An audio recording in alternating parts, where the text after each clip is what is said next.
மகுடம். Middle class லைஃப்ப வாழ்ந்துட்டு இருக்க நம்ம ஹீரோவுடைய குடும்பம், குழந்தை குட்டி அப்படி சொல்லிட்டு ஒரு சந்தோஷமான வாழ்க்கைய தான் வாழ்ந்துட்டு இருக்காங்க. இவங்க வாழ்க்கையில மிகப்பெரிய ஆசை என்னடான்னு பார்த்தீங்கன்னா, சொந்தமா ஒரு கார் வாங்கணும் அப்படி சொல்லிட்டு. புதுசா கார் வாங்கலாம்னு ஷோரூம் போனாலும் சிபில் ஸ்கோர் கம்மியா இருக்குன்னு லோன் கூட குடுக்க மாட்டேன்றாங்க. அந்த அளவு நம்ம ஹீரோவுடைய சம்பளம் கம்மியா இருக்கு. சோ பசங்க முன்னாடி ரொம்ப அவமானப்பட்டு நம்ம ஹீரோவும் கார் வாங்க முடியாத வீட்டுக்கு வந்தாரு. சோ எப்படியாவது ஒரு கார் வாங்கணும் அப்படி சொல்லி நினைச்சு செகண்ட் ஹேண்ட்ல ஒரு கார் வாங்குறாரு நம்ம ஹீரோ. கார் வாங்கின கையோட ஃபேமிலியா சேர்ந்து ஊட்டிக்கு ட்ரிப் போறாங்க. போன இடத்துல நம்ம ஹீரோவுடைய ஃபேமிலியா ஒரு கேங்ஸ்டர் சுத்து போடுறாங்க. அந்த ஃபைட்ல பாருங்க நம்ம ஹீரோவுடைய மனைவியும் அவங்க பொண்ணும் இறந்து போயிடுறாங்க. அதுக்கப்புறமா நம்ம ஹீரோ அந்த கேங்ஸ்டர்ஸ் எல்லாமே தேடி கண்டுபிடிச்சு இந்த பிரச்சனைக்கு எல்லாமே யார் தான் காரணம் அப்படி சொல்லிட்டு கண்டுபிடிச்சாரா இல்லையா அப்படின்றதான் இந்த படத்துடைய மீதி கதையை. இந்த படத்துடைய முழு கதையை தெரிஞ்சுக்க மறக்காம நம்ம சேனலை சப்ஸ்கிரைப் பண்ணிட்டு இந்த வீடியோவை ஸ்கிப் பண்ணாத பாருங்க. படத்துடைய ஆரம்பம் 1965 ஆரம்பிக்குது. விசாகப்பட்டினத்துல ஆர்பர் பக்கத்துல இருக்கிற யாரும் இல்லாத அனாதை பசங்களை ரவுடி பசங்க பிடிச்சிட்டு வந்து அவங்கள பிச்சை எடுக்க வைக்கிறான். அதுல லிங்கான்ற ஒரு சின்ன பையன் மட்டும் அந்த கேங்ஸ்டர் கிட்ட இருந்து தப்பிச்சு போயிட்டு தனக்குன்னு ஒரு அடையாளத்தை தேடிக்கிறான். இதுக்கப்புறம் நம்ம தான் பாத்துக்கணும் அப்படி சொல்லிட்டு இருக்க அந்த நேரத்தில் தான் லிங்காவுக்கு புதுசா ஒரு பையன் இன்ட்ரோடியூஸ் ஆகுறான். அவன் பாருங்க ஒரு பொருளை ரவுடி பசங்க கிட்ட திருடி எடுத்துட்டு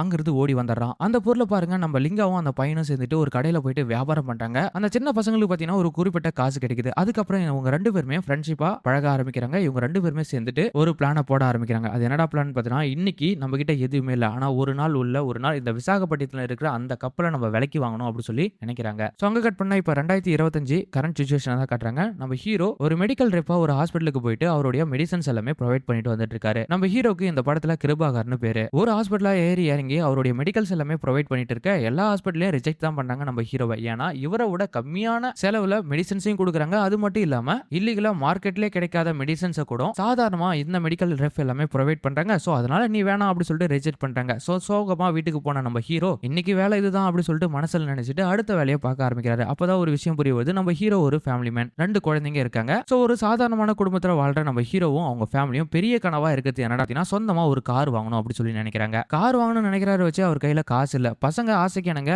இப்படியாவது இந்த மாசம் வர சம்பளத்தையும் இன்சென்டிவ் வச்சுட்டு கார் வாங்கணும் அப்படி சொல்லி நினைக்கிறாரு. அதே நேரத்தில் தான் நம்ம ஹீரோவுடைய சின்ன வயசு லைஃப் ஸ்டோரியை சொல்றாங்க. அது என்னன்னு பாத்தீங்கன்னா, நம்ம ஹீரோயினியை லவ் பண்ணி தான் கல்யாணம் பண்ணிக்கிட்டாரு. நம்ம ஹீரோ என்னதான் நேர்மையா இருந்தாலும் ஒரே ஒரு பொய்யை சொல்லியிருக்காரு நம்ம ஹீரோயினுடைய அப்பா கிட்ட. அது என்னன்னு பாத்தீங்கன்னா, என்கிட்ட ஒரு சொந்தமா கார் இருக்குது அப்படி சொல்லிட்டு அந்த பொய்யை மேனேஜ் பண்ணா கிட்டத்தட்ட 10 வருஷமா போராடிட்டு வந்துட்டு இருக்காரு அவங்க மாமனார் கிட்ட இருந்து தப்பிக்க. ஆனா இன்ன வரைக்குமே அந்த கனவு நிறைவேறவே இல்ல. அது என்னடா பொய்ன்னு பாத்தீங்கன்னா, என்கிட்ட சொந்தமா கார் இருக்கு அப்படி சொல்லிட்டு பொண்ணை கல்யாணம் பண்ணிட்டு வந்திருக்காரு நம்ம ஹீரோ. ஒவ்வொரு டைம் மாமனார் ஊருக்கு வரும்போதும் பக்கத்து வீட்டுல அக்கத்து வீட்டுல இல்லனா ஏதாவது ஒரு அபார்ட்மெண்ட் இருக்கிற கார் எடுத்து வந்து வீட்டான நிப்பாட்டி வச்சிருவாராம். மாமனார் போனதுக்கு அப்புறம் அந்த காரை எடுத்துட்டு போய் இருந்த இடத்துல விட்டுருவாராம். சோ இதெல்லாமே பாக்குற அந்த பசங்க என்ன பண்றாங்கன்னா, அதாவது நம்ம ஹீரோவுடைய பசங்க என்ன பண்றாங்கன்னா, அப்பா நம்மளும் என்னைக்காவது ஒரு நாள் சொந்தமா கார் வாங்கலாம், இந்த போல இருக்கிறத விட்டுருங்கப்பா அப்படின்ற மாதிரிலாம் சொல்ல, சரிடா இந்த மாசம் கண்டிப்பா காரை வாங்கிடலாம் அப்படின்னு சொல்லிட்டு ஒரு நாள் கார் ஸ்டோரூமுக்கு எல்லாமே ஃபேமிலியா போயிட்டு வந்துட்டு இருக்காங்க. ஆனா எங்க போனாலும் நம்ம ஹீரோவுடைய சிபில் ஸ்கோரை பார்த்துட்டு அவருக்கு லோன் கொடுக்கறதே தயங்குறாங்க. அது மட்டும் இல்லாத நம்ம ஹீரோ செய்யற வேலை எல்லாமே நிரந்தரமான வேலை கூட இல்ல. உன்னை நம்பி எப்படா நான் லோன் கொடுக்குது கார் கொடுக்குது அப்படி சொல்லிட்டு ஒரு கார் ஸ்டோரூம்லயும் நம்ம ஹீரோவை ரிஜெக்ட் பண்ணிட்டே வந்துட்டு இருக்காங்க. சோ இது எல்லாத்தையும் அவமானமா பார்க்காத ஒரு அனுபவமா பார்த்துட்டு நம்ம ஹீரோவும் வெளியே கிளம்பி வராரு. பசங்க மத்தியில என்னதான் நம்ம ஹீரோ தோத்து போய் இருந்தாலும் பசங்களே புரிஞ்சுக்கிறாங்க நம்ம அப்பா என்னைக்காவது ஒரு நாள் கார் வாங்குவாங்க அப்படி சொல்லிட்டு. அப்படிதான் ஒரு நாள் நம்ம ஹீரோ அவங்க பையனை ஸ்கூலுக்கு கூட்டிட்டு போறாங்க. அப்ப பாருங்க ஒரு BMW கார் பக்கத்துல போயிட்டு இருக்கு. தெரியாதனமா ஹேண்டில் பார் படுறது நம்ம ஹீரோவுடைய வண்டியில.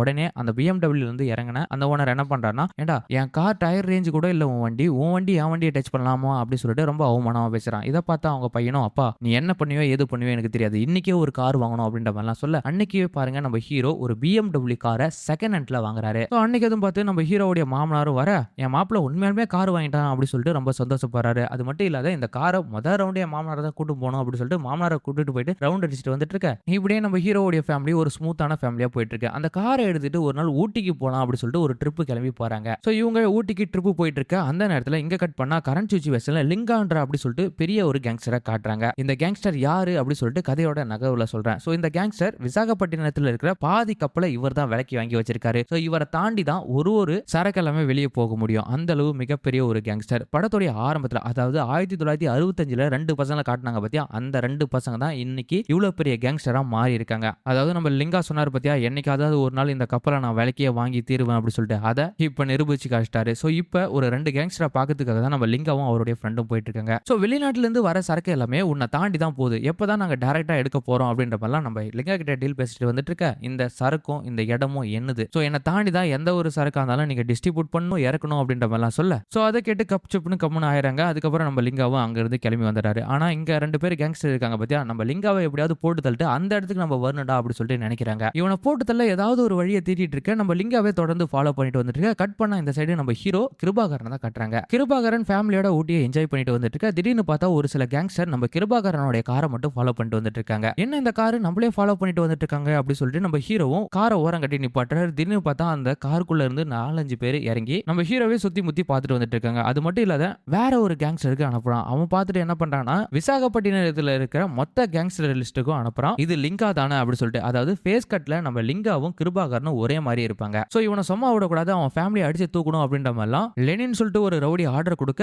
அந்த ரவுடி பசங்க எல்லாமே இது வரைக்கும் காரை ஃபாலோ பண்ணிட்டு இருந்தவங்க ஒரு கட்டத்துக்கு அப்புறம் ஷூட் பண்ண ஆரம்பிக்கிறாங்க. அந்த ஷூட் அவுட்ல நம்ம ஹீரோவுடைய மனைவியும் அவங்களுடைய பொண்ணும் இறந்து போயிடுறாங்க. அந்த ரவுடி பசங்க கிட்ட இருந்து நம்ம கிருபாகரன் அவருடைய பையனை கூட்டிட்டு அங்கிருந்து தப்பிச்சு போகிறாரு. ஒரு கட்டத்துக்கு அப்புறம் இதுக்கப்புறம் தப்பிச்சு போக முடியாது, இவங்களை எதிர்த்து நின்னுதான் ஆகணும் அப்படி சொல்லிட்டு அவங்க கிட்ட சண்டை போட அப்புறம் தான் ஒரு விஷயம் புரியுது, இவங்க எல்லாமே லிங்காவோட ஆளு அப்படி சொல்லிட்டு. லிங்காவோட ஆளுன்னு தெரிஞ்ச உடனே நம்ம கிருபாகரனுக்கு பயங்கரமா கோவம் வருது. அப்படின்னா லிங்காவுக்கும் கிருபாகரனுக்கும் பெரிய ஏதோ ஒரு பிளாஷ்பேக் இருக்கு அப்படின்னு சொல்லிட்டு நமக்கு காட்டுறாங்க. சோ கட் பண்ணா இப்ப மனைவி இழந்த கையோட நம்ம ஹீரோ என்ன பண்றாருன்னா அவங்கள சமாதி எல்லாமே பண்ணிட்டு வீட்டுக்கு வர அந்த இடத்துக்கு நம்ம லிங்கா வராரு. லிங்காவை பார்த்த உடனே நம்ம கிருபாகரன் பயங்கரமா கோவப்படுறாரு. அது மட்டும் இல்லாத நம்ம கிருபாகரன் லிங்காவை பார்த்து உன்னாலதான் என் வாழ்க்கை இப்படி போச்சு, உன்னை பிரிஞ்சு இருக்குன்னு தான் கிட்டத்தட்ட 25 வருஷமா நான் நிம்மதியா இருந்தேன். சோ இப்போ நீ திரும்பவும் வந்துட்டு என் குடும்பத்தை அழிச்சிட்டேல் அப்படி சொல்லிட்டு அப்படி இப்படின்னு என்னென்னவோ பேச ஆரம்பிக்கிறாரு. சோ கிருபாகரன் பேசுறதை எதுவுமே காதுல போட்டுக்காத மௌனமா அந்த இடத்துல இருந்து கிளம்பி போயிறாரு. அப்பதான் ஒரு விஷயமே புரியுது, லிங்காவோடைய ஒரே பையன் தான் கிருபாகரன் அப்படி சொல்லிட்டு. லெனின் என்ன பண்ணிருக்கானா லிங்காவை பழி வாங்கறதுக்காக தான் அவன் பையனை கை வச்சிருக்கான். அதாவது கிருபாகரனுடைய ஃபேமிலியை கொலை பண்ணா லிங்கா வருத்தப்படுவான். அது மட்டும் இல்லாத அந்த ஹார்பரை நம்ம கைக்கு கொண்டு வரலாம் அப்படின்றதுக்காக தான் இது எல்லாமே பண்ணிருக்கான் அப்படி சொல்லிட்டு தெரிய வருது. இப்ப நம்ம லிங்கா என்ன பண்றாருன்னா அந்த லெனினை போட்டு தள்ளுறதுக்காக ஒரு சைடு போயிறாரு. இன்னொரு சைடு பார்த்தா நம்ம லிங்காவுடைய ஃப்ரெண்ட் இருக்காரு பாத்தியா, அவர் தான் ஒரு பிளாஷ்பேக்கை சொல்ல ஆரம்பிக்கிறாரு. அதாவது உங்க அப்பனை நீ என்னைக்குமே தப்பா தான் நினைச்சிட்டு இருக்க, உங்க அப்பா ஒரு கேங்ஸ்டர் தான், ஆனா நீ நினைக்கிற மாதிரி கேங்ஸ்டர் இல்ல, தப்பு தண்டா பண்றவ இல்ல அப்படி சொல்லிட்டு ஒரு பிளாஷ்பேக்கை சொல்ல ஆரம்பிக்கிறாரு அவருடைய ஃப்ரெண்டு நம்ம கிருபாகரனுக்கு. அது என்னடா பிளாஷ்பேக் பாத்தீங்கன்னா 1965 நம்ம லிங்காவும் அவருடைய ஃப்ரெண்டும் விசாகப்பட்டினத்தில் இருக்கிற அந்த ஹார்பர் தான் வேலை செஞ்சுட்டு வந்துட்டு இருக்காங்க. அதுல ஒரு பெரிய கேங்ஸ்டர் ஒருத்தர் இருக்காரு, அவருக்கு கீழே தான் இவங்க எல்லாமே வேலை செஞ்சுட்டு வந்துட்டு இருக்காங்க. சோ அப்படி வேலை செஞ்சுட்டு வந்துட்டு இருக்கும்போது அந்த இடத்துல ஒரு மார்க்கெட் இருக்கு, மீன் மார்க்கெட். அந்த மீன் மார்க்கெட்டையும் இவங்க தான் டேக் ஓவர் பண்ணி அதுல இருக்கிற வருமானத்தை எல்லாமே வசூல் பண்ணிட்டு வந்துட்டு இருக்காங்க. ஒரு கட்டத்துக்கு அப்புறம் தான் தெரிய வருது நம்ம லிங்காவுக்கும் அவருடைய ஃப்ரெண்டுக்கும் இந்த மீன் மார்க்கெட் மூலமா ஹார்பருக்கு நிறைய இல்லீகலான விஷயம் போகுது. சோ இதெல்லாமே யார் பண்றாங்க அப்படி சொல்லிட்டு தேட ஆரம்பிக்கிறாங்க. அதாவது ஹார்பர் மூலமா ஒரு நல்ல விஷயம் போனா பரவாயில்ல, சோ இந்த இடத்துல ஹெராயின், கோகைன், கன் கடத்தல் அப்படி சொல்லிட்டு நிறைய இல்லீகல் விஷயம் எல்லாமே நடந்துட்டு வந்துட்டு இருக்கு. ஒவ்வொரு முறையும் நம்ம லிங்காவையும் அவருடைய ஃப்ரெண்டும் ஜெயிலுக்கு அனுப்பிச்சு வச்சிடறாங்க. 2-3 நாளா ரிலீஸ் பண்ணி வெளியே வந்துடுறாங்க. சோ இது எல்லாமே பண்றது அந்த ஹார்பரை கைக்குள்ள வச்சிருக்க அந்த பெரிய ரவுடி தான். சோ இதெல்லாத்தையும் எப்படியாவது வெளியே போனா தட்டி கேட்கணும் அப்படின்ற மாதிரி நம்ம லிங்காவும் அவருடைய ஃப்ரெண்டும் நினைச்சிட்டு இருக்க. அந்த மார்க்கெட்டை ஃபர்ஸ்ட் சுத்தி பாக்குறாங்க. அந்த மார்க்கெட்ல கிட்டத்தட்ட நிறைய லேடிஸ் எல்லாமே இருக்காங்க, கிட்டத்தட்ட திருநங்கைகள் தான் நிறைய பேர் இருக்காங்க. சோ இந்த மார்க்கெட்டை இழுத்து க்ளோஸ் பண்ணிட்டாலும் இவங்களுக்கான வாழ்வாதாரம் முடங்கி போயிடும் அப்படின்னு சொல்லிட்டு அந்த மார்க்கெட்ல நல்ல விஷயத்தை மட்டும் புகட்ட ஆரம்பிக்கிறாங்க. அந்த இடத்துல தான் நம்ம லிங்கா வந்து ஹீரோயினியை பாக்குறாரு. ஹீரோயின் மேல காதல் வயப்படுறாங்க. ஆனா நம்ம ஹீரோயினிக்கு நம்ம லிங்காவை பார்த்தாவே பிடிக்காது. எதனாலன்னு பாத்தீங்கன்னா நம்ம ஹீரோ ஒரு கேங்ஸ்டர். சோ எப்ப பார்த்தாலும் யாராவது அடிக்கிறது கொல்றது அப்படி சொல்லிட்டு நிறைய விஷயத்தை பண்ணிட்டு வந்துட்டு இருக்காரு. சோ இவன் மேலாம் எப்படி லவ் வரும் அப்படி சொல்லிட்டு நினைச்சிட்டு அவாய்ட் பண்ணிட்டே வந்துட்டு இருக்காங்க. ஒரு சைடு நம்ம லிங்கா ஆனா நம்ம ஹீரோயின் மேல ரொம்ப காதலா தான் இருக்காரு. எப்பயாவது இவ ஓகே சொல்லிட மாட்டாளா அப்படி சொல்லிட்டு ஏக்கத்தோட இருக்கு. அப்பதான் ஒரு நாள் பாருங்க நம்ம ஹீரோ டைரக்டா போயிட்டு நம்ம ஹீரோயினை பார்த்து உன்னை எனக்கு பிடிச்சிருக்கு, நம்ம கல்யாணம் பண்ணிக்கலாமா அப்படின்ற மாதிரிலாம் கேட்க நம்ம ஹீரோயினி மூஞ்சில் அடிச்ச மாதிரி பேசுறாங்க. அதாவது நீ ஒரு ரவுடி பையன், உன்னை எப்படி நான் கல்யாணம் பண்ணிட்டு வாழ முடியும், சோ உன்னை கண்டாலே எனக்கு பிடிக்கல அப்படின்ற மாதிரிலாம் சொல்ல நம்ம ஹீரோவும் மனசோடைஞ்சு போய் அங்க இருந்து கிளம்பி வந்துறாரு. அதுக்கப்புறம் தான் நம்ம ஹீரோ ரவுடி பையன்ல ஒரு நல்லவன் அப்படி சொல்லிட்டு ப்ரூஃப் பண்றாங்க நம்ம ஹீரோயினி கூட இருக்கிற அந்த லேடிஸுங்களே. அது என்னடான்னு பாத்தீங்கன்னா நம்ம ஹீரோ இந்த மார்க்கெட்டை எடுத்தது இந்த இடத்துல இல்லீகலான விஷயத்தை தடை பண்ணிருக்காரு. அது மட்டும் இல்லாத நிறைய ஏழை எளிய குழந்தையும் படிக்க வச்சுட்டு வந்துட்டு இருக்காரு. அவர் பார்க்கதான் ரவுடி பையன், ஒரு கேங்ஸ்டர், ஆனா அவருக்குள்ள ஒரு தங்கமான மனசு இருக்கு. சோ இவரால் தான் என் குடும்பமே நல்லா இருக்குது அப்படின்னு சொல்லிட்டு எத்தனையோ குடும்பங்கள் வந்து நம்ம ஹீரோவை பாராட்டிட்டும் வாழ்த்து சொல்லிட்டு போயிட்டு வந்துட்டு இருக்காங்க. சோ இதெல்லாமே தெரிஞ்சதுக்கு அப்புறம் இப்படி ஒரு மனுஷனை நம்ம இப்படி பேசிட்டோம் அப்படி சொல்லிட்டு நம்ம ஹீரோயினை நினைச்சு நம்ம ஹீரோ கிட்டே போயிட்டு நான் பேசுனது எல்லாமே தப்பு தான், நான் அப்படிலாம் பேசிருக்க கூடாது அப்படி சொல்லிட்டு மன்னிப்பு கேட்கறாங்க. நீ மன்னிப்பு எல்லாம் கேட்க தேவையில்ல, என்ன நீ கல்யாணம் பண்ணிக்கிறியா அப்படின்ற மாதிரிலாம் கேட்க எனக்கு அப்பா அம்மா யாரும் இல்ல, உனக்கு அப்பா அம்மா இல்ல, 2 பேருமே ஒரு அனாதை தான், நம்ம 2 பேருமே ஒண்ணு சேர்ந்து ஒரு வாழ்க்கையை ஸ்டார்ட் பண்ணலாம் அப்படின்ற மாதிரி நம்ம ஹீரோ சொல்ல கல்யாணம் ஆனதுக்கு அப்புறம் இவங்க வாழ்க்கை என்னவோ ரொம்ப சுமூகமா தான் போயிட்டு இருக்கு. ஒரு சில ஆண்டுகளுக்கு அப்புறம் இவங்களுக்கு ஒரு ஆண் குழந்தையும் பிறக்கிறாங்க. ஆண் குழந்தை இவங்க குடும்பம் அப்படி சொல்லிட்டு ரொம்ப சந்தோஷமான ஒரு வாழ்க்கையை வாழ்ந்துட்டு இருக்காங்க. லிங்கா பாத்தீங்கன்னா அவருடைய ஹெட்டுக்கு கீழே தான் இருக்காரு. அப்ப பாத்தீங்கன்னா கடத்தல், பிராத்தல், ஹெரைன், கொக்கைன் எல்லாமே இந்த ஆர்பத்தில் நடக்கிறத தெரிஞ்சுக்கிட்டு திரும்பவும் நம்ம ஹீரோவையும் அவருடைய ஃப்ரெண்டையும் போலீஸ் ஆபீசர் ஜெயிலுக்கு கூட்டிட்டு போயிடுறாங்க. இப்ப நம்ம ஹீரோவும் அவருடைய ஃப்ரெண்டும் ஜெயில இருக்கிற அந்த சமயத்துல பாருங்க இந்த மார்க்கெட்டை இடிச்சு தரமட்டமாக்கலாம் அப்படி சொல்லிட்டு அவருடைய ஹெட் பிளான் பண்ணிட்டு வந்துட்டு இருக்காரு. எதனாலன்னு பாத்தீங்கன்னா நம்ம ஹீரோ வந்ததுக்கு அப்புறம் இந்த மார்க்கெட்ல இல்லீகலான விஷயம் நடக்கிறத தடை பண்ணிருக்காரு. இதை தெரிஞ்சுக்கிட்டு அவருடைய ஹெட் என்ன பண்றாருன்னா இவன் இருக்கிற வரைக்கும் தானே இந்த மார்க்கெட் இருக்கு, இவனை ஜெயில போட்டு அந்த மார்க்கெட்டை க்ளோஸ் பண்ணிட்டு இங்க இருக்கிற லேடிஸ் எல்லாமே துரத்தி விட்டுறலாம் அப்படின்ற மாதிரி பிளான் போட்டுட்டு இருக்க. ஒரு கட்டத்துக்கு அப்புறம் அந்த மார்க்கெட்டை இடிக்கிறதுக்காக கேங்ஸ்டர் எல்லாமே கிளம்பி போயிட்டு இருக்க. வழக்கமா பாருங்க நம்ம ஹீரோ ஜெயிலுக்கு வருவாரு, அன்னைக்கு அவருடைய ஹெட் வந்து ரிலீஸ் பண்ணிடுவாரு. இன்னைக்கு பார்த்தா இன்ன வரைக்குமே ரிலீஸ் பண்ணல. ஏன்னா இன்னைக்கு காலையில தான் நம்ம ஹீரோ வந்து அவருடைய ஹெட் கிட்ட போயிட்டு இதுக்கப்புறம் மார்க்கெட்ல எந்த ஒரு இல்லீகலான விஷயத்தையும் நான் நடக்க விட மாட்டேன் அப்படின்னு சொல்லிட்டு பேசிட்டு வந்திருப்பாரு. ஸோ இது எல்லாமே இவருடைய பிளானா தான் இருக்குமா அப்படின்னு சொல்லி நினைக்கிறாரு. அதே நேரத்துல நம்ம ஹீரோக்கு ஒரு வாக்கி டாக்கி மாரி ஒண்ணு வருது ரெக்கார்டர்ல. அந்த ரெக்கார்ட்ல நம்ம ஹீரோயின் என்ன பேசியிருக்காங்கன்னா, நீ நினைக்கிற மாதிரி உன் முதலாளி ரொம்ப நல்லவன்லாம் இல்ல. அவன் எல்லாருக்கும் பிரச்சனையா தான் இருந்திருக்கான். இந்த இடத்துல பல விஷயம் நடந்தது. அது உனக்கு தெரியாதுன்னு இருக்கு, நமக்கும் தெரியாதுன்னு இருக்கு. இதுக்கப்புறம்னாச்சும் தெரிஞ்சுக்கிட்டு அவங்கள காப்பாத்தணும். அதாவது அந்த மார்க்கெட்டை க்ளோஸ் பண்ண போறாங்க, இடிக்க போறாங்க. அங்க இருக்கிற மக்களுடைய நிலைமைலாம் என்ன ஆக போகுதுன்னே தெரியல. நீ உடனே போயிட்டு அந்த மக்களை காப்பாத்தணும் அப்படின்ற மாதிரிலாம் சொல்ல நம்ம ஹீரோவும் உடனே அங்க கிளம்பி போறாரு. ஆனா இன்னொரு சைடு பார்த்தா நம்ம ஹீரோயினுக்கு அந்த இடத்துல பிரச்சனை அந்த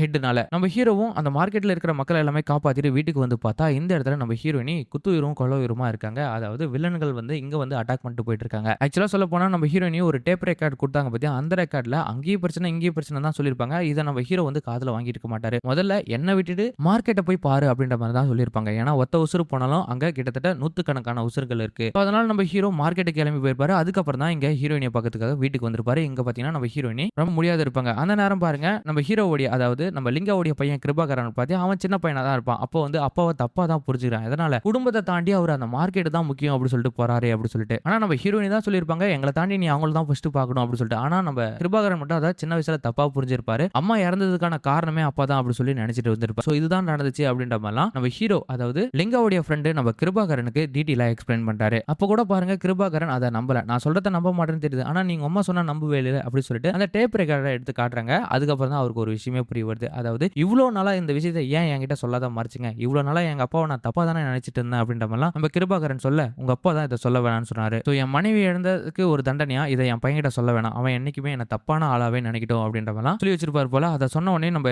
கிருபாகரனுக்கு என்ன பண்ணனே தெரியல. ஸோ இதுக்கப்புறம் நம்ம அப்பா கூட சேர்ந்து வாழணும் அப்படின்னு சொல்லி நினைக்கிறாங்க. இன்னொரு சைடு பார்த்தா நம்ம லிங்காவை போட்டு தள்ளுறதுக்காக நிறைய கேங்ஸ்டர் வந்துட்டு இருக்காங்க. ஆல்ரெடி ஒரு டீல பேசி முடிச்சாங்க. லிங்கா வந்து இந்த ஹார்பருக்குள்ள யாரும் சரக்கு இறக்க கூடாதுன்னு சொல்லியிருப்பாரு பத்தியா. இதுக்கப்புறம் இவன் வேணா இவனை போட்டு தள்ளலாம் வர அப்படின்னு சொல்லிட்டு நிறைய பேர் வராங்க. இந்த இடத்துல தான் நம்ம ஹீரோ என்ன பண்றாருன்னா அதாவது லிங்கா அங்க இருக்கிற மொத்த பேரையும் போட்டு தள்ளிட்டு அங்கிருந்து தப்பிக்க போகிறாரு. ஆனா அவரால் முடியல. அங்க இருக்கிற கேங்ஸ்டர்ஸ் எல்லாமே நம்ம லிங்காவை போட்டு தள்ளிடுறாங்க. லிங்கா இறந்ததுக்கு அப்புறம் அங்க இருக்கிற மக்கள் எல்லாமே பயங்கரமா எமோஷனல் ஆயிடுறாங்க. சரி ஏன்னா இவரால் தான் இந்த ஊரும் இங்க இருக்கிற நாங்களும் வளர்ச்சிக்கு வந்தோம். அது மட்டும் இல்லாத எங்களுக்கு வாழ்வாதாரத்தை உருவாக்கி கொடுத்த மிகப்பெரிய கடவுள் இவரே இன்னைக்கு இல்லைன்னா அடுத்த இடத்துக்கு இங்க யார் வர போறாங்க, கிருபாகரன் நீ தான் இங்க இருக்கணும் அப்படின்ற மாதிரி சொல்ல கிருபாகரனுக்கு இந்த கேங்ஸ்டர் தொழில் மேல சுத்தமா உடன்பாடே இல்லை. ஏன்னா இதுல ஏதாவது ஒரு பொருளை கைமாத்தி விட்டுட்டு தானே இருக்கும். இதுல நிரந்தரமான நம்ம உயிரோட இருப்பமா கூட தெரியாது அப்படி சொல்லிட்டு அதை அவாய்ட் பண்றாரு. ஆனா அங்க இருக்கிற மக்கள் எல்லாமே என்ன சொல்றாங்கன்னா நீ இங்க இருக்கணும் அப்படி சொல்றாங்க. அப்பதான் ஒரு விஷயம் புரிய வருது. லிங்கா இருக்கும்போது இங்க இருக்கிற எல்லா இல்லீகல் விஷயத்தையும் தடுத்திருக்காரு. அதாவது வெளிநாட்டுல இருந்து வர சிஸ்டமேட்டிக் டிவைஸ் ஹெராயின் கொக்கைன் எல்லாமே இதை தடை பண்ணி வச்சுட்டு வந்துட்டு இருக்காரு. ஸோ இதுக்கப்புறம் லிங்கா போனதுக்கு அப்புறம் அதை டேக் ஓவர் பண்ணி நிறைய பேர் ஆணவத்தில் ஆடுவாங்க. இதை நீ இருந்து பாத்துக்கணும் அப்படின்ற மாதிரிலாம் சொல்ல இதை நான் இருந்து பாத்துக்க மாட்டேன், ஆனா இதை மொத்தமா அழிக்க போறேன் அப்படின்னு சொல்லிட்டு அங்க இருக்கிற மொத்த கேங்ஸ்டர்ஸையும் அழிச்சிட்டு அங்க இருக்கிற ஒட்டுமொத்த சிஸ்டத்தையும் அழிச்சிட்டு அங்கிருந்து ஒரு புதிய வாழ்க்கையை நம்ம ஹீரோ ஸ்டார்ட் பண்றாரு அவருடைய பையனுடைய. ஸோ இந்த பேரு புகழ் பணம் எல்லாமே இன்னைக்கு இருக்கும் நாளைக்கு போயிடும். ஆனா நம்ம எங்க இருக்கிறோம் எப்படி இருக்கிறோம் அப்படின்றது தான் முக்கியம். எங்க அப்பா என்னதான் நல்லதே பண்ணியிருந்தாலும் அது 100 பேருக்கு தான். ஆனா நிறைய பேர் மத்தியில எங்க அப்பா ஒரு கேங்ஸ்டர், அந்த வேலையை நான் திருப்ப பண்ண விரும்பல. நான் மெட்ராஸுக்கே போயிட்டு என் மெடிக்கல் ரெப் வேலையை பாத்துக்கிறேன் அப்படின்னு சொல்லி நம்ம ஹீரோவும் அங்கிருந்து அவருடைய பையனோட கிளம்பி போயிடுறாரு. அதோட இந்த படத்தோடைய கதையும் முடிக்கிறாங்க.